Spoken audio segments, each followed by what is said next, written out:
Thailand, wall plaster, homeland scrape, fingerprint home lock, and a lot more. Visit our office at Senegambia Kololi Highway and get a free site visit tour or contact us on 4464838. WhatsApp us on 3259220. Or you can visit our Facebook page or Instagram on EJ Investments. EJ Investments, we are first in properties.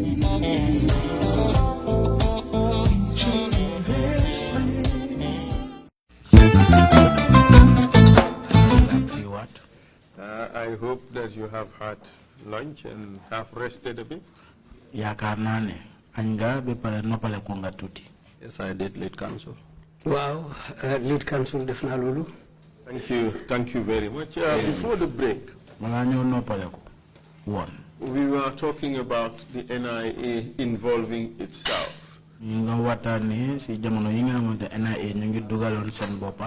In activities that are not part of the traditional functions of an intelligence agency. And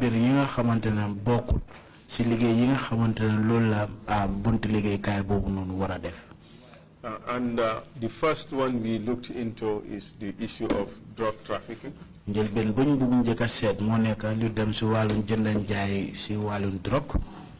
the other is immigration. And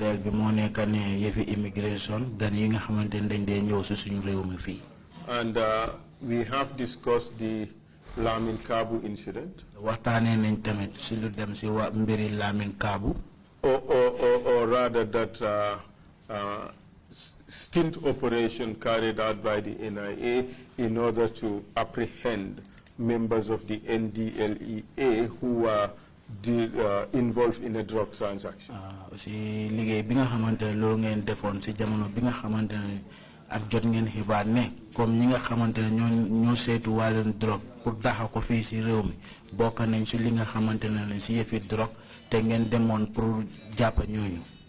And if I remember what you said correctly, you're now saying that in hindsight, perhaps your institution should not have been involved in that. That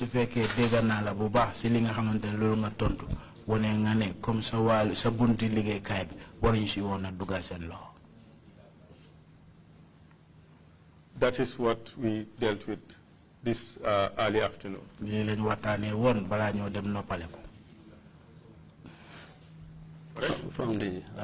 Thank you, lead counsel. Thank you for your kind words.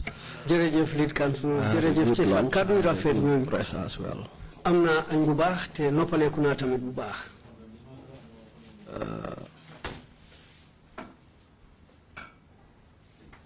By the law. Comme ni loi bi pour demee or by the act. Wala li sarta bi wax.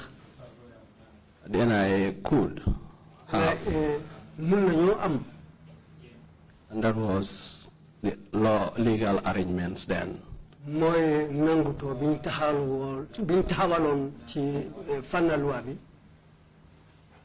But now in hindsight, as you said,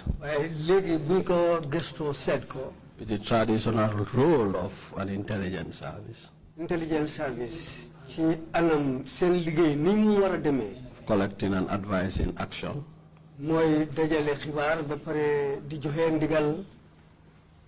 The intelligence service ought not to have. If you allow me.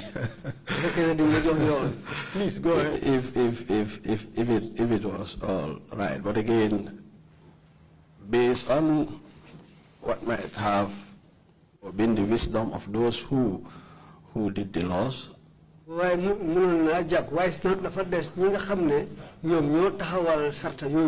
Made provisions for the agency to be able to be involved in such matters. But you are prepared to blame the law. But wasn't it more a working arrangement that was allowed by the executive than a dictate of the law?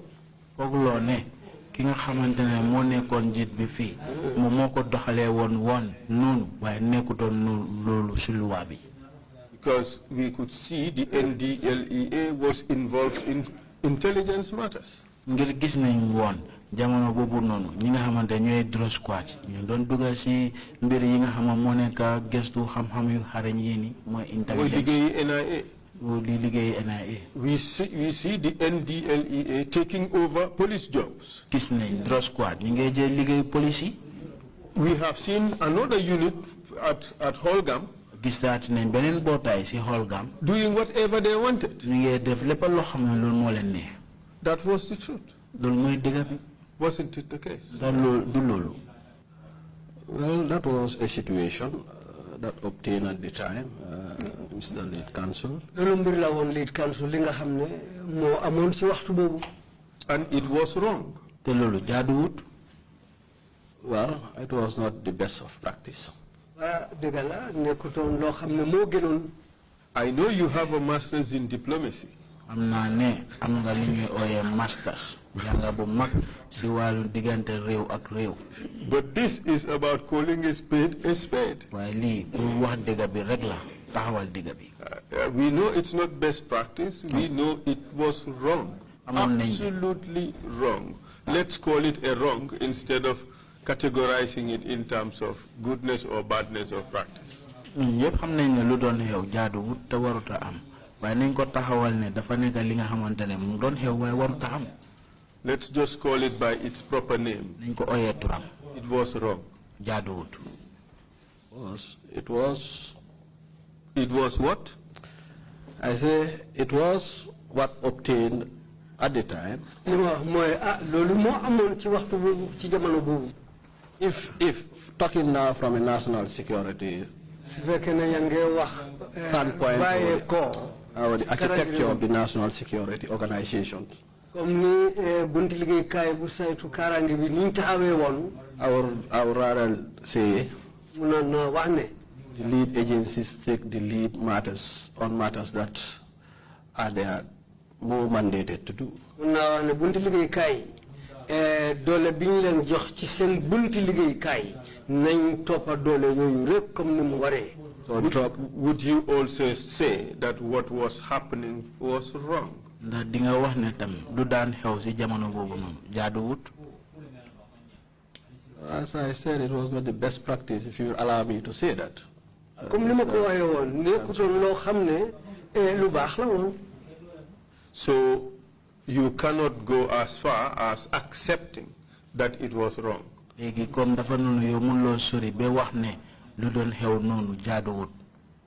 then I would be in a difficulty to say then when the law say you can investigate crime. What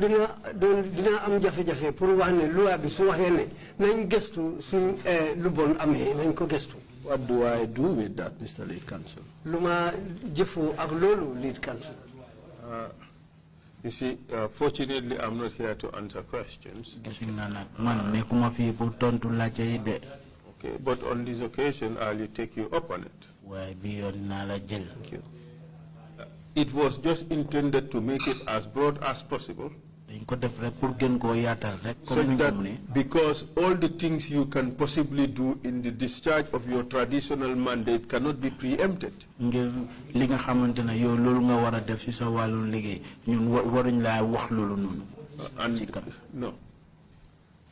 All the things that need to be done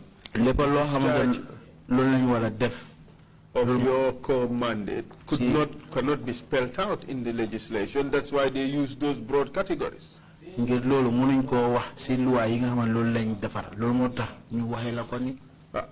that is also with the understanding that the more specific roles that are given to other institutions would not be included in your mandate.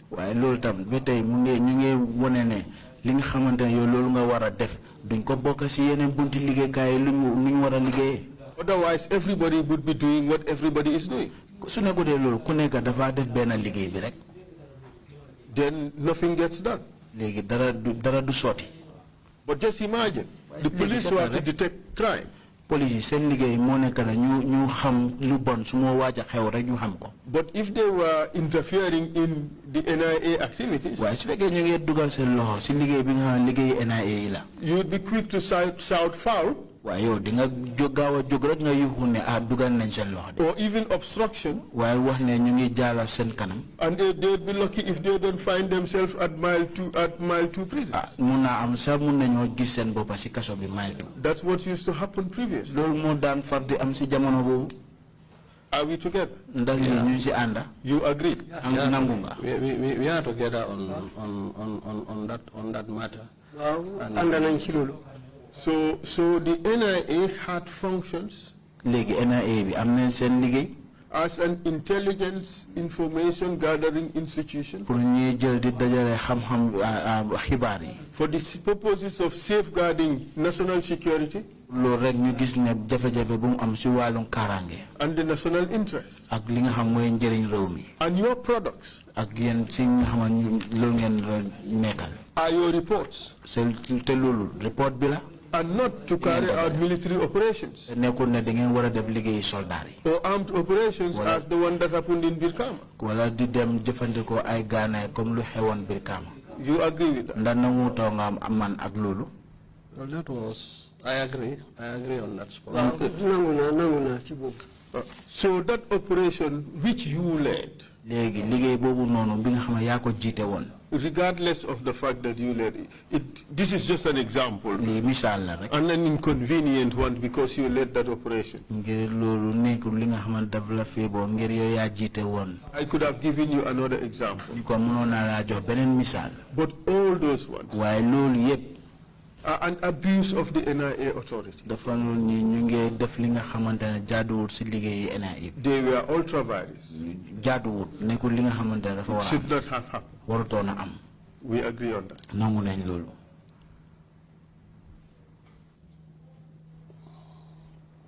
Well, it's inconvenient. well, yeah, I know the chair I'm sitting in is not. Chair has already alluded to. It's not where the easy questions would be raised. But that's the fact. Mr. DG. You DG. Well, I think certainly it was under the ideal circumstances. Well, we aspire for the ideas. Moving on, and again, that's why we aspire to be very much a democratic society.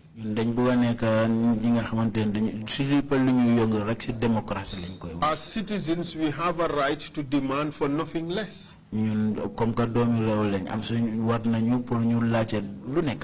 And that is why we are asking these questions, so that these things would not happen in the country again.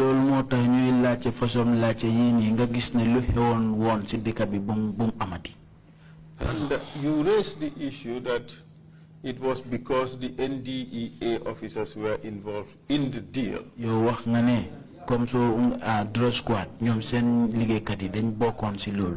But it's also common knowledge that the NIA was also involved in drug deals.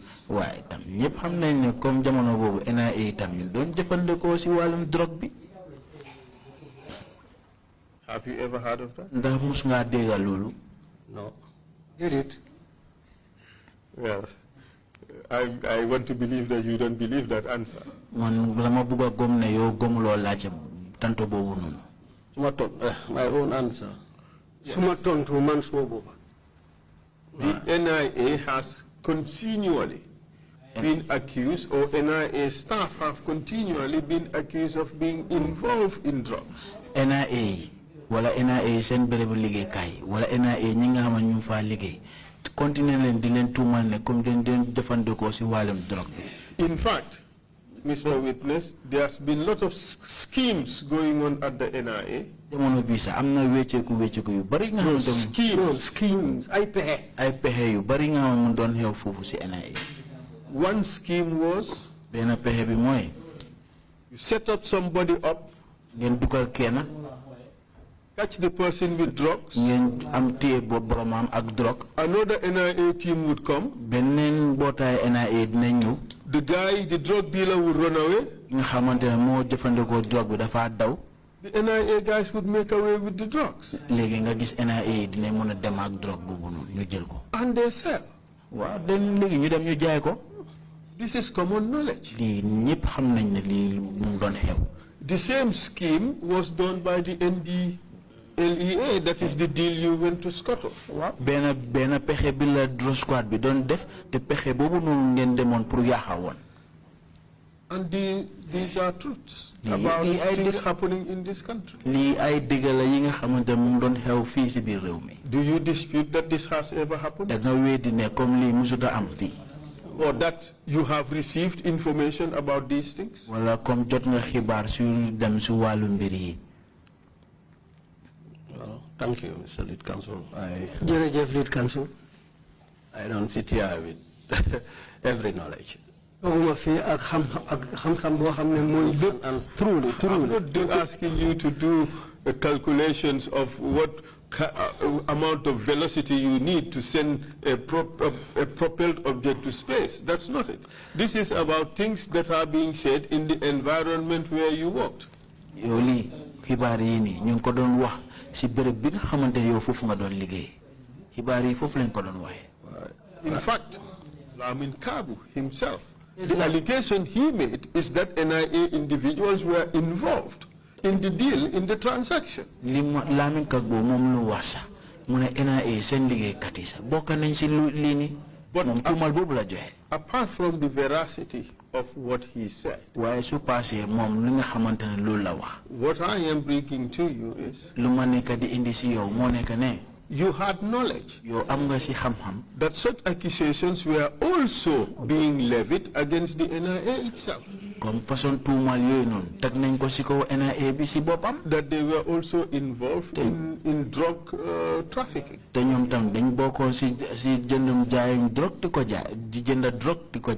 I'm not suggesting that you were.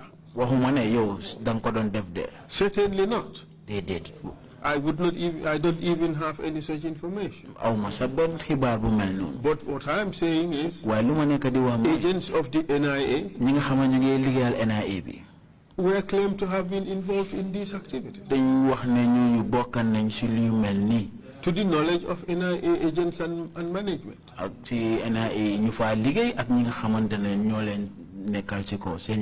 Is that true? Not to my knowledge. And I've sworn by the Quran. What I know will be what I will say. Is this the first time you heard that NIA agents have been accused of being involved in drug trafficking?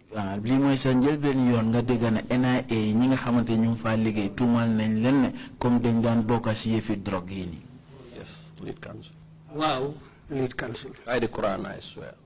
What na fi ak Quran bi? You are familiar with the Cabo case? Yo, hamga lu xew ci mbiri Cabo? Even Cabo has made that allegation. Cabo si bopam sa def na tuumal bu. I don't know. Alhaji Moore has on several occasions been accused of being involved in drugs. Whether that is true or false. Alhaji Moore si yoon yu bari tuumal nañ ko ne duga na si yefi drug. Ndax lu dëgg la ndax du dëgg. I don't know what is the truth about that. Man lan moo si nekk dëgg si loolu. But these accusations have been made. Waaye tuumal yi nii def nañ ko. And you want to tell us that you worked in the institution for 15 years.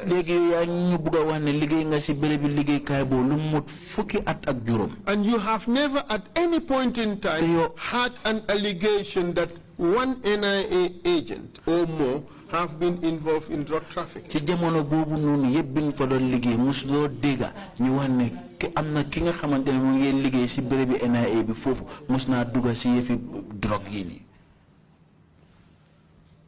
Yes, Lead Counsel. Wow, Lead Counsel. I will call witnesses. Now I said it. Please. Wow. Let me give you another opportunity. Think about it. You will come back tomorrow. And you'll answer the question. And it could be very easy. And don't complicate it. It is not necessary to have it complicated. And a denial, the mere denial of these facts could in fact complicate it, especially when it is deliberate.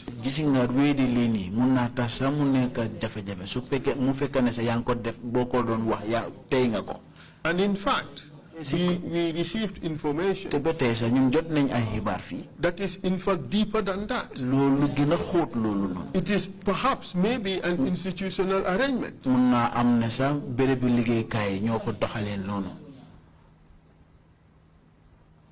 Is the NIA, let me take it further.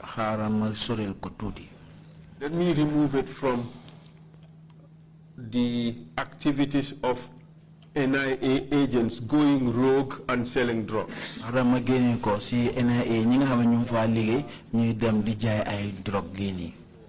You deny that you had no knowledge or information about that. That NIA officers were involved in the sale of drugs. Yes. And that doesn't mean the information might not have been out there, but I'm not aware of such allegations. Okay, we take note of your answer. How about the NIA itself? Running drug stints to enhance its revenue, or to rather enhance its resources. Never aware of that too. Are you aware that there are lots of intelligence agencies around the world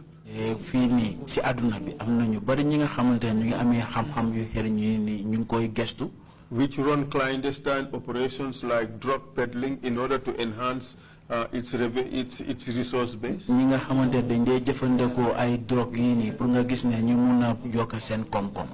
you aware that that happens? No. Not aware of that? No. Okay. Well, we will at some stage call witnesses on this particular issue. But what would be disheartening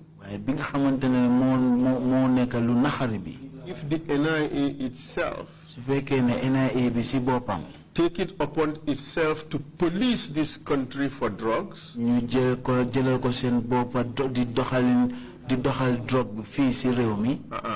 ñu def ko seen liggéey pour toppa yefi jaayam drogue ci réew mi. Thank you. If they themselves are selling drugs, you agree that it will be disheartening? Very, very disheartening. Mr. Chair, we would lead evidence on that issue at the appropriate time. But we have the information that the NIA has been involved in drugs. Mr. Chair, I said this when you feel drugs. Just like the NDLEA was involved in drugs. That's right. Perhaps it would help if when you go home, you watch the testimony of Lamin Kabo.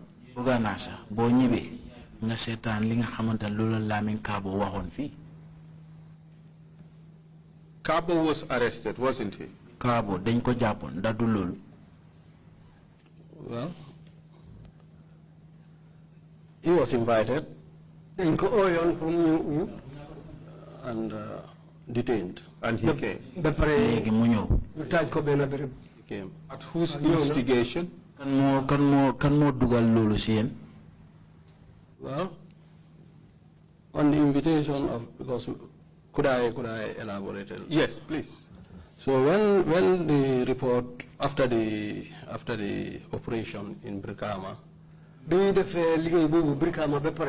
The following day, Alexa, when the Director General was briefed, Director General bi affaire yi nim demé. Who was he? Allah koku moy kat. Bo Baji. Bo Baji. And the Deputy DG. Ki topa ci mom ci waxtu bobu. Aydra. Aydra. About the matter. Mbir mi nim demé won. The DG took it upon himself DG mom ci bopam mu jëlal ko bopam ne to reach out to his counterpart. Mu yegal ñi nga xamné natangom lañ. At that time Bun Sane. Waxtu bobu moy Bun Sane. And regarding the alleged involvement of drug squad officers in that particular operation. Pour yegal ko drug squad sen ligay kat yi ni bokké ci mbir mi. Let me ask you. In your act, are there any provisions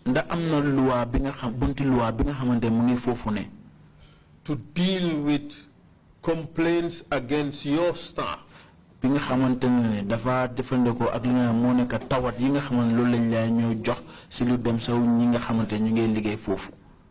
think so, there should be. There are. Don't you equally think that there are provisions in the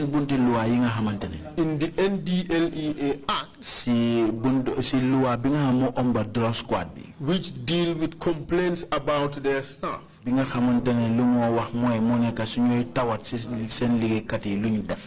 think there should be. Don't you think that Lamin Kabu should have been reported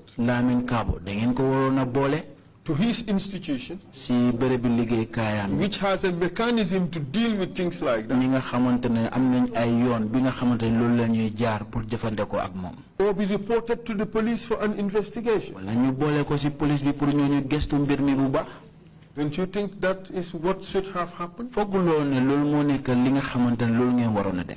have been the case. You see, we are not operating on could haves or might have. What we should be dealing with would be actuals. This is what should have happened. I think that's what I said, should have. Oh, should have. Okay. Sorry, I think I misheard you. I thought you said should have. Exactly. But that wasn't done. The NIA flexed its muscle. Why NIA ñu gëna ubbi sen loxo yi bu baax. No, ñu gëna wone sen doole. Sen doole. And Kabu was brought to the NIA. Légui ñu indi Kabu NIA. True? Ndax lolu dëgga? Accompanied, yes. Dëgga la. He was accompanied by, yes. Yes, go ahead. I said yes, he was accompanied to the service. By his boss. And what happened? Well, when he came, because I was in charge of the operation on the ground,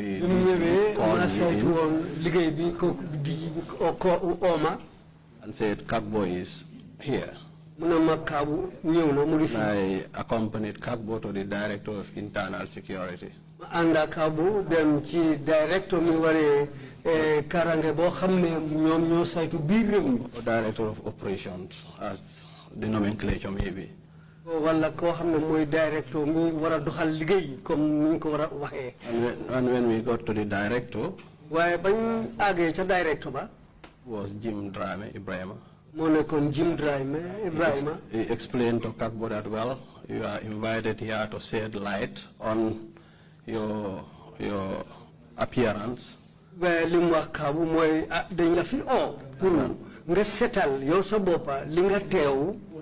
the operation in Brikama. And then Director invited the OC investigations, who was Director or OC Kisaitu Wali Gesto Kinga Hamne Moy Sukuta Jamme of blessed memory. for him to take up the investigation, because now the investigation was now handed over to the investigation unit. Parce que fum nek ni jël nañ li wara am ci gestu gi jox nañ ko bunta bi wara def gestu bobu. And clearly this was not a matter for the NIA. Te ci leral li nekut li nga xamantene pour NIA la won. This was for the police. Li pour police bi la won. Or for the NDLEA to deal with. Wala sa drone squad bi ci bopam. We agreed on that. Nanguto nañ ci lolu. Well, we still look, we have to agree on the principles. We have to the questions have to be answered. Gis nga ne nangu draw rek ci dega bi tontu bi dañ ko wara suñu laajé dañ ko wara tontu. You have agreed that this was not a matter for the NIA. In the first place, calling them to come to the NIA was wrong. Yow nangu nga ne li nekkutoon liggéey pour NIA si njëlbeen bi sax li nga leen oo sax pour ñu ñëw uyu si NIA bi sax loolu sa jaaduwut. So now we are taking it a notch further. Léegi ñu ngi koo gën a yóbbu si kanam. The NIA being involved in the investigations or conducting the investigations themselves. NIA yi seen boppa sax ñoo amee woon wàllum gestu bi si boppam ñoom ñoo ko doon defar seen boppa. It's wrong. Loolu jaaduwut. Mr. Lead Counsel, again, I think the NIA conducting investigations was in place. Lead Counsel foog naa ne NIA pour ñu defal seen bopp seen gestu foog naa loolu lu war la. But the NIA investigative activity, it's just for collection of information. You were doing evidence generation. Yéen NIA bi ñoom seen liggéey bi moo nekk rek ñu dajale ay xibaar yi nga xamantene ay seede yu wér la waaye yéen da ngeen passé woon loolu noonu. So the two are different. Ñaar yi dañ ute. I think a credible intelligence product. The investigation needs the evidence. Foog naa bunta boo xam ne dañ war a gëstu dara kon ñooñu liñ soxla lu set mooy ci mbir loo xam ne dina nekk seede bu set ci seen gëstu boobu. If you will, let me ask you. Xaaral ma laaj la. Today. Tey. Do you do that? Da ngeen ko dee def. We don't. Why? Déedéet duñ ko dee def lu tax. We are told not to detain, not to arrest. ñu wax ne buñ jàpp kenn te ba pare buñ téye nit te taaj ko béréb. Lu tax. Pardon? Why? Lu tax. Well, I probably wouldn't know why. That man duma xam lu tax. But I think that this is because I'm saying I wouldn't know really why. You want to take it that those activities resulted or led to excesses.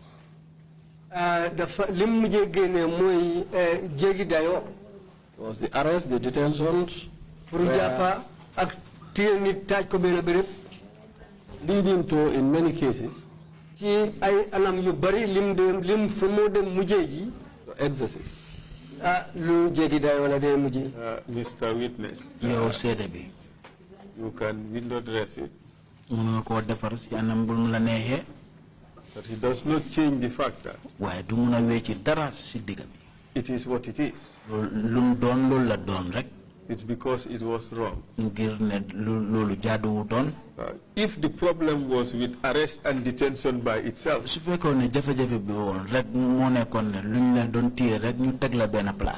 that would be banned completely.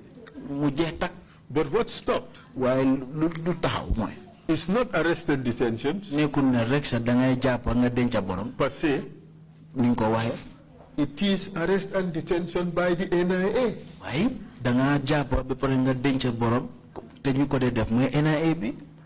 Because it was wrong. They were going into things that exceeded their authority.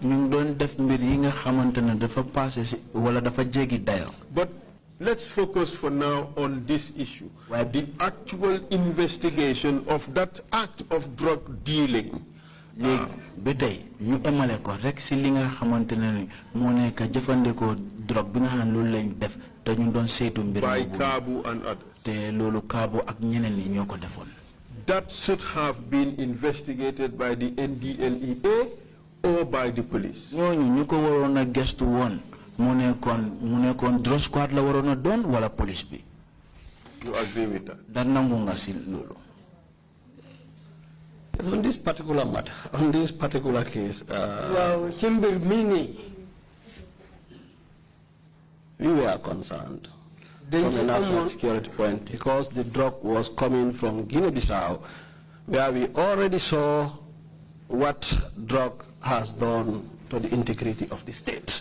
Liñu itel fofu moy gis nañ ne drogue bangé joggé Guinea-Bissau te gis nañ yaha bobu yaha bi nga xamné loolu la def ci réew mi. But Mr. Sowe. Waaye yow Mr. Sowe. Wouldn't you have been contented? Wouldn't the responsibility of the NIA wouldn't it have been discharged? By receiving the correct information from NDLEA.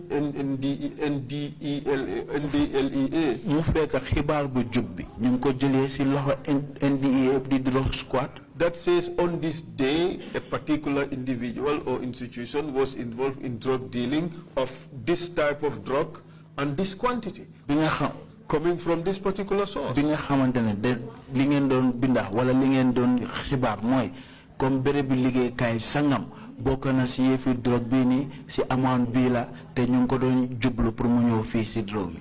That is the intelligence collection. loolu moo nekk dajale xibaar yi xarañ yi. What you did waaye li ngeen def was operational activity moo nekk liggéey bi nga xamante ne nii aimed at apprehending the actual dealers. moo nekk téye ñi nga xamante ne ñoo bokkoon si loolu. The two are different. Still, again, it's a stretched out collection activity. Stretched out. liggéey la boo xam ne dañ ko yaatal li nga xam ne noonu lañ ko defee woon. You see, this is not your function. gis nga kay ma wala lii bokkul ci sa liggéey de. But let's proceed and examine what happened next. In exercise of this power to investigate, to directly deal with Kabu, what did the NIA do? So subsequently, Kabu was helping or pass on to the investigations unit to help with the investigations. And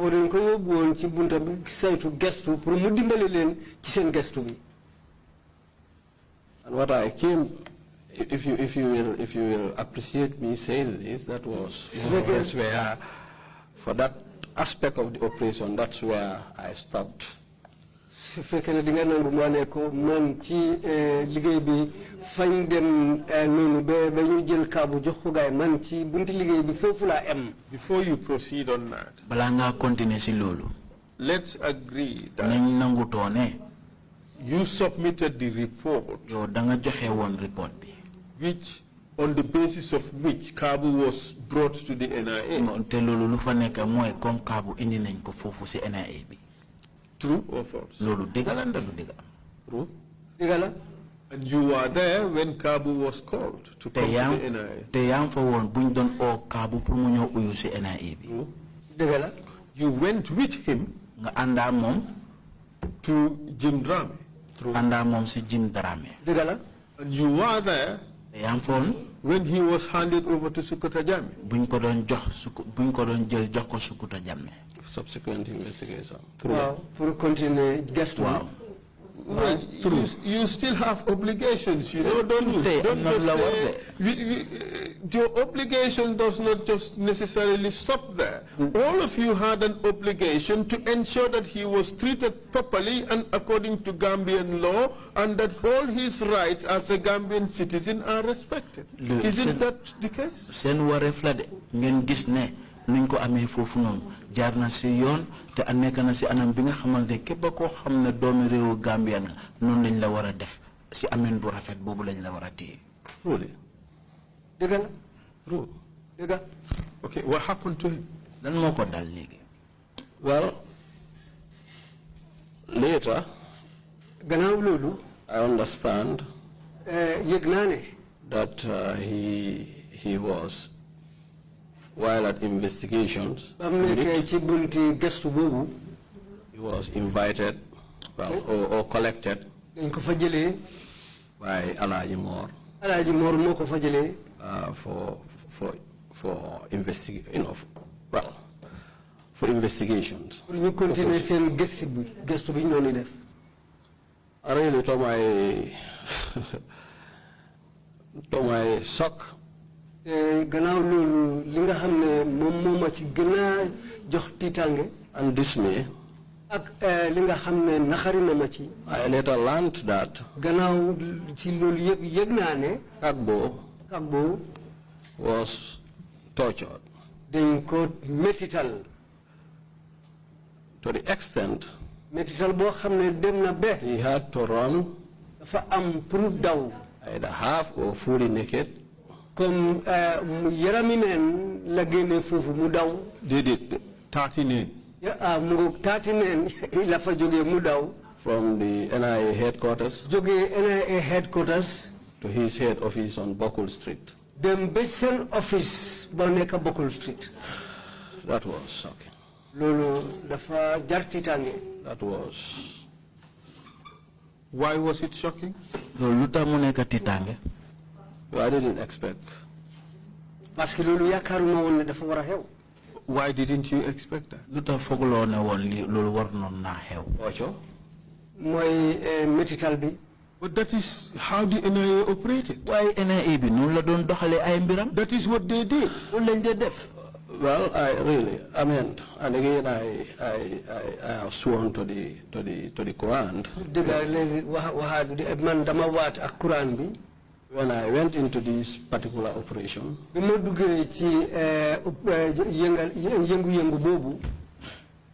it was concerning the effects and the drugs, what drugs could do, having in mind what Guinea-Bissau was happening in Bissau.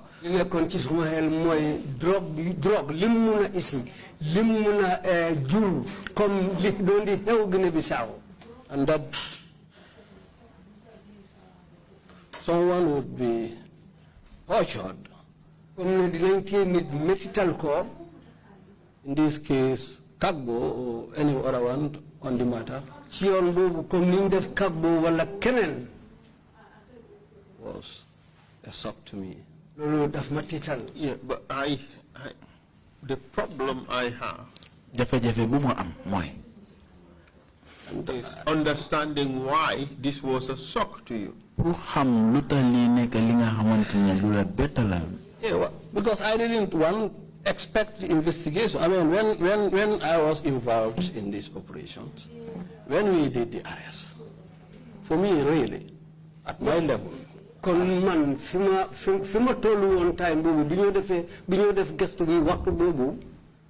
it was to get to the truth about what's the connection between these drug dealers and Bissau.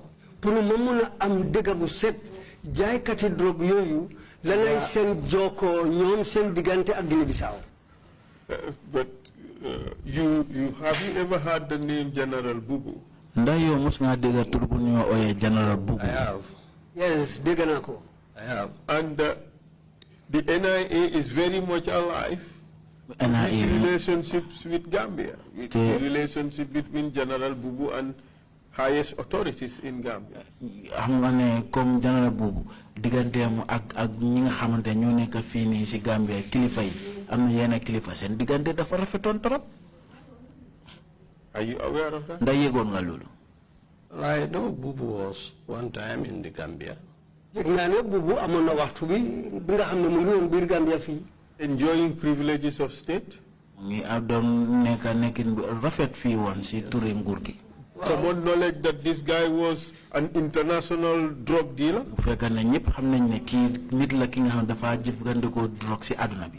True. Receiving a lot of privileges from this country.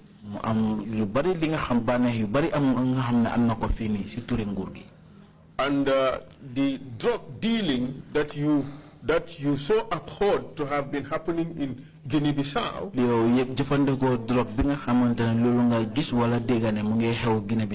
which you did not want for this country, was in fact largely as a result of this General Bubu. True or false? Well, I know he was kingpin. A kingpin. These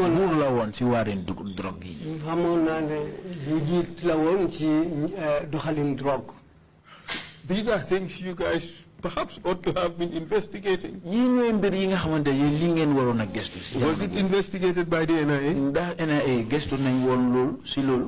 Well, it was of interest. Well, was it investigated? Well, I don't remember any specific investigation on Bubu. But that would be convenient. That tells me it wasn't investigated. Because if it was, you cannot forget that. Well, not by me. I didn't investigate it. But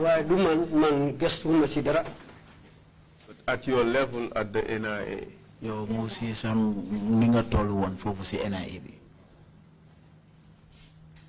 my level as NIA, as I said, the Bissau drug was quite observed and monitored. A specific investigation on General Bubu. and his links in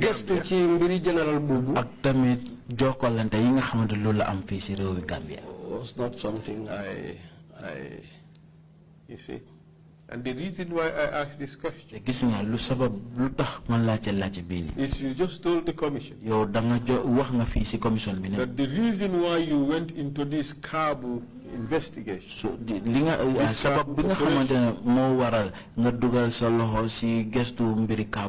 is you have seen what drugs have done in Guinea-Bissau.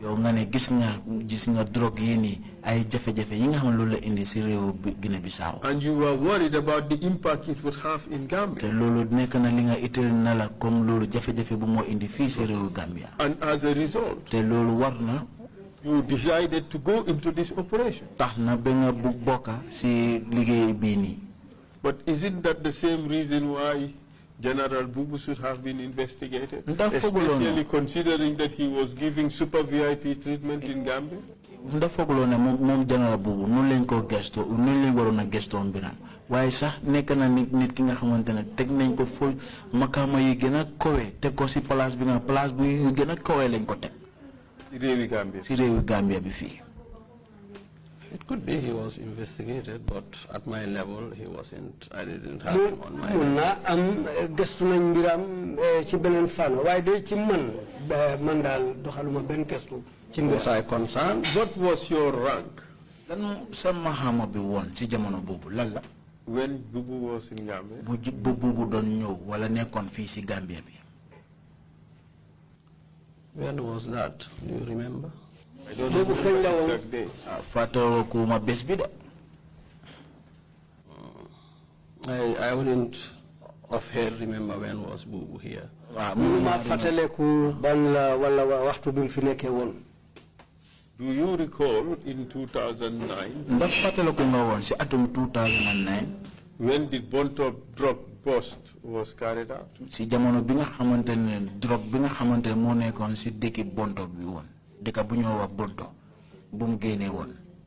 Yes. Wow. Were you still at the NIA? si jamono boobu. I think so. foog naa ne man fa woon. In which department? Si ban mbootaay nga doon liggéey. External. bunta bu saytu suñu diggante ak bitim réew. Obviously, that drug was not manufactured in Gambia. ñëpp xam nañ ne drogue boobu noonu nekkul Gambia fii lañ ko defaree. No. waaw. What do you mean by no? lan nga tekki ne soo waxee déedéet. That it was not manufactured in the Gambia. defar nañ ko Gambia fii. Did you investigate where it hailed from? ndax yéen def ngeen ay gëstu pour xam drogue boobu fan la bàyyeekoo woon. It was investigated gëstu nañ ko. through a joint investigation. waaye ñu def gëstu bi da mbooloo la. Investigation panel. mu am panel boo xam ne ñoo ko gëstu woon. So it was not the NIA going on a frolic of its own. dafa noonu nekku ne NIA yi rek ñoo ko doon defal si seen boppa gëstu mbir mi. No. déedéet.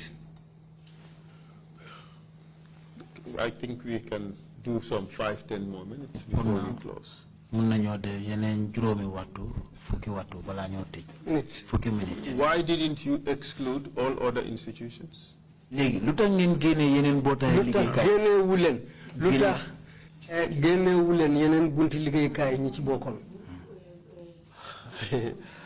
Really, Mr. Lead Counsel, I wouldn't know. Lead Counsel man duma mun a xam.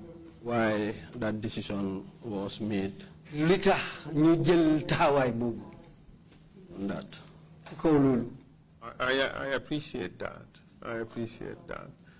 But it just all goes to show that this is not your main, it's not your core function.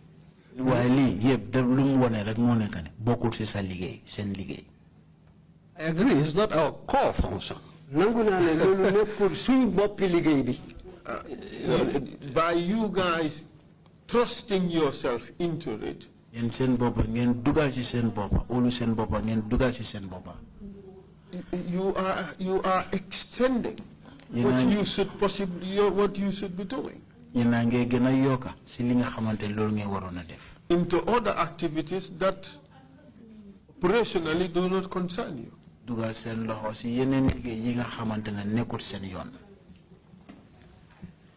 Well, Lead Counsel, it's not, certainly I would agree that it's not a core mandate of the service. You see, Mr. Sowe, if you think your responsibilities were just to detect crimes or arrest culprits, then you would be in the market arresting two people who are fighting one another. So forget yo salige rek lum neka moy nga gis nit ñi rek nga leena tiyé di len denca su nekké lool la da nga dem ci biir marché bi rek so gisé ñaari nit ñuy xé nga tiyé len dencalé. So these are things that belong to the police. Yi ay mbir la yi nga xamantene police bi ñoko seytu. Your work is to collect intelligence. Yeen seen liggéey lum ëmba moy ngeen dajale ay xibaar. And intelligence means at least information that is out there that would require some activities to detect and gather. Dafa nek xibaar yi nga xamantene dafa jar pour ngeen am ñi nga xamantene loolu ngeen sé def pour ngeen mëna am lu or ci loolu. So if the organization does not understand it that way, they will be doing everything like used to happen. Su fekkee ne seen bootaay liggéeykaay bi xamee wuñ ko noonu kon dañ lu nekk dañ see dugal seen loxo di def lu nekk comme nu mu daan xewee.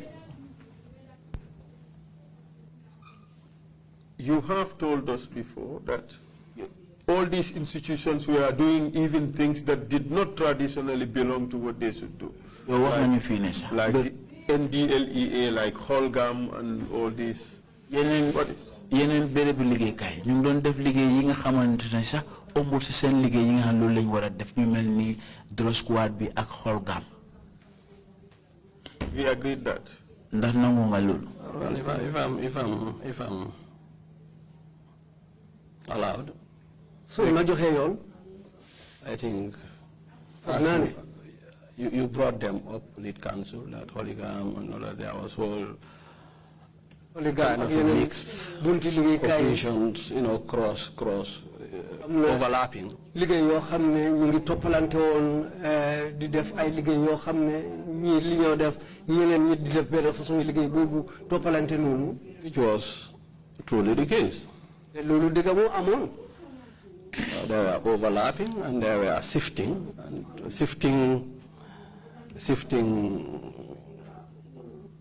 influences, if you like it that way. liggéey bi gars yi doon di def dafa mel ni sax ne ñii li ñoo def mu am na beneen bunta bu ko def wala ñii seen taxawaay beneen bunta jël taxawaay boobu boo xam ne du seen yoon. All these institutions were just used as tools. mbir bi liggéeykaay yëpp dañ leen doon jëfandikoo rek comme ay gaanaay lañ. By Yaya Jammeh. Yaya Jammeh moo doon def loolu. To achieve his objective. pour nga gis ne moom lu mu bëgg mu mun a am loolu. Is that true? da loolu dëgg la. Lead counsel, I may not be able to say that. Because I didn't have a direct responsibility with him. Parce que man awma kaddu boo xam ne wala awma taxawaay boo xam ne moom taxawaay boobu mooy mbiram moom. And if ever he did or did such announcement, I was not present. su fekkee ne def na loolu wala wax na ko tamit teewuma ko woon foofu. Mr. Sowe, I know you being very measured. Mr. Sowe, xam naa ne yow da nga dee nata mbir yi bu baax a baax a baax. Especially in your answers. Sakatuma su ñëwee sooy tontu sa laaj yi. You are an analyst, a trained analyst. Yow da nga nekk ki nga dañ la jàngal pour gëstu mbir yi nga xamante ne da nga seet. nga seegal leen. You know very well. Yow xam nga dëggantaan ne. That Jammeh was using these institutions for his own ends. Yaya Jammeh mu ngi doon jëfandikoo béréb liggéeykaay yi pour mutali li nga xamante ne moom loolu la bëgg. That is the truth. loolu mooy dëgg bi. Again, I wouldn't be able to say that. Yeah. Use those institutions. Well, by the end of your testimony, we will find out. Mr. Chair, perhaps this is a convenient point to stop. Until tomorrow? Or maybe until Friday and possibly Monday? Friday, we continue Belondi. You seem to be very daring, counsel. Scheduling things up. But before let you go, Mr. Sowe, Mr. Sowe, there was one question that was asked, and I just want to pursue that a little bit with you.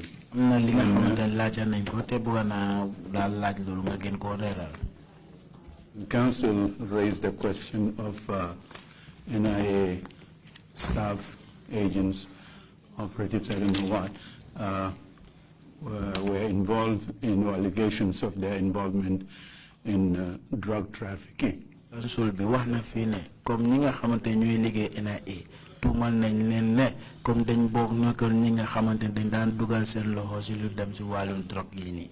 I want to pursue that line and find out. bëgg na laa toppa si loolu pour mun a xam. If you didn't indicate that you heard allegations in public that NIA individuals were involved in drug trafficking. waxuloo ne comme dañ ko daan dégg si askan bi ne NIA ñu doon ñi nga xam ne ñu ngi liggéey foofu si NIA ñu ngi dugal seen loxo si lu dem si wàllum drogue di jaaya jënd drogue.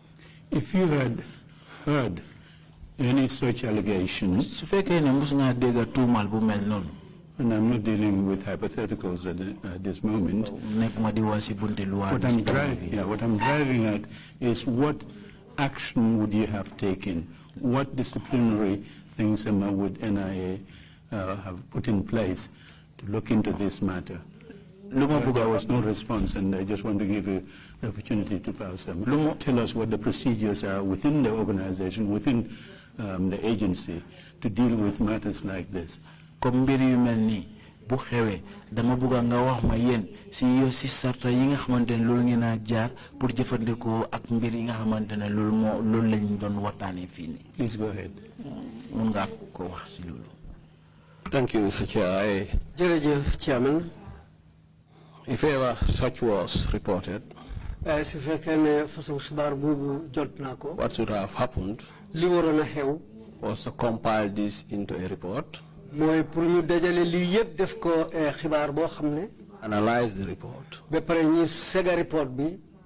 come up with recommendations, the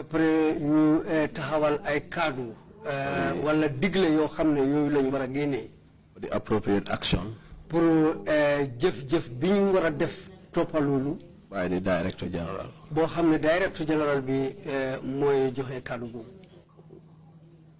And the appropriate action could have been at his own level, or he would have escalated the matter. Mom mununa joxe kaddu liñ wara def wala mu jël taxaway bo xamne dina jël lolu jox ko bunta bo xamne ñoko mëna duxal. Certainly a matter like that would have gone to the president. Such a report. Façon xibaar yoyu dal dafa warona dem be ega ci loxo president bi. Thank you. Jërëjëf. I know the focus on this particular question is on drug trafficking. Bete amna ci benen la ca waat ci li mo nek di jaay ak jëndën drogue. But what are your institutional procedures on disciplinary matters? And have you ever taken disciplinary matters and other allegations, or just that so much discussed in the public domain? How do you react to those things? What institutional arrangements do you have?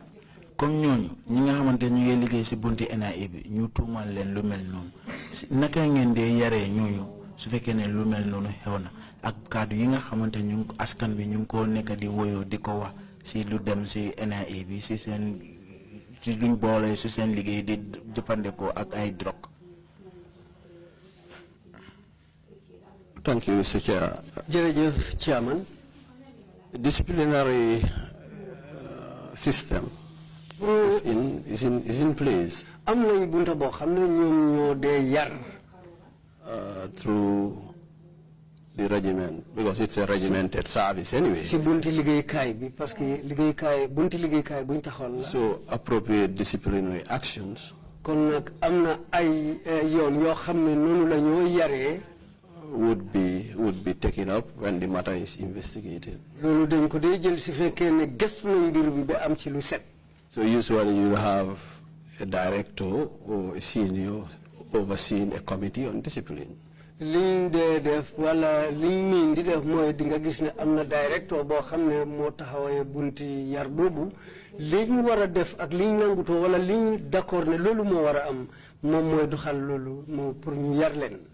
Where the matter is looked into and appropriate disciplinary action meted out. So America dañ ko dé sét gestu ba paré séga ko ba paré suñu démé ba ci am ci lu set ci su boba ci lañu jog li sartay wax comme niñ waré yar gaay non waxtu bobu lañu yar gaay comme nam waré.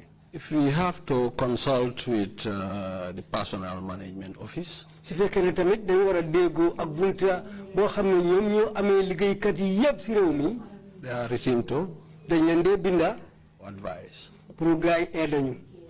So, because the intelligence officers are also civil servants. So, as a result of that, the general orders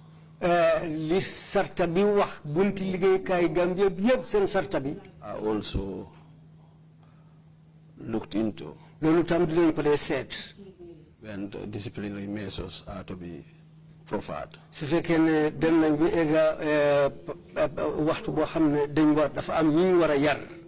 if it can be catered for within the services code of conduct, it is. If it needs further advice, advice is sought from PMO. dinañ dee laajte xibaar wala PMO jox ñu aide wala jox ñu ay kaddu loo xam ne kaddu yoo xam ne ñun loolu lañ war a def. And it may please your Mr. Chairman to know that that's the way we've been doing business in these past 4 years, much more in that direction. kon Chairman pour yëgal na ne ñeenti at yu passé nii noonu lañ daan di doxalee mbir yi ni comme ni ma ko waxee nii. Thank you, Mr. Chair. jërëjëf Chairman. Would these procedures be outlined in the document on conduct, code of conduct? Would they be outlined in that code, in that document that you're giving us tomorrow? Ndax yow kayit bi nga xamantene loolu nga ñu wara jox élite bi nga xamantene mo umba yeen seen liggéey bi ci anam bi nga xamantene noonu ngeen ko wara defee ndax saxta yi nga wax nii ndax bokk na ci kayit boobu noonu. I want to think so, but I'll confirm. foog naa de noonu la mel waaye dina seet pour dëgëral mbir mi pour mu set. Thank you. I don't want to preempt counsel on this question, but you tell me, it's dealing with staff. You said, I think it starts from operatives all the way to the DG. Is that correct? Pardon? The staff of the employees of all employees of the service. Yeah, the service. From the operatives, from operatives all the way to the DG. To the DG. You heard during these weeks of testimonies by victims and the torture that they had endured in the area. Which category of the service do you have the preponderance of these torturers? Among operatives, among officers? Certainly, I don't think the DG is involved in beating up people. Mr. Chair, perhaps maybe we can preempting you. Yes, we can hold on that until tomorrow. Yeah, okay. If I'm preempting you, then we'll wait until we get to that. Right. But I do want to know which category, which box has more torturers than any other box. So we'll get to that. The DG has operational responsibility and oversight. Yes, he has operational responsibility. I want to know who is, who actually is. But it's a very important question. It will come out tomorrow and the day. Fine, that's why I didn't want to preempt you questions that you're going to be asking. So we will end the proceedings here today and resume tomorrow morning at 10 o'clock. Thank you all very much. The meeting is adjourned. Thank you, Mr. Chair.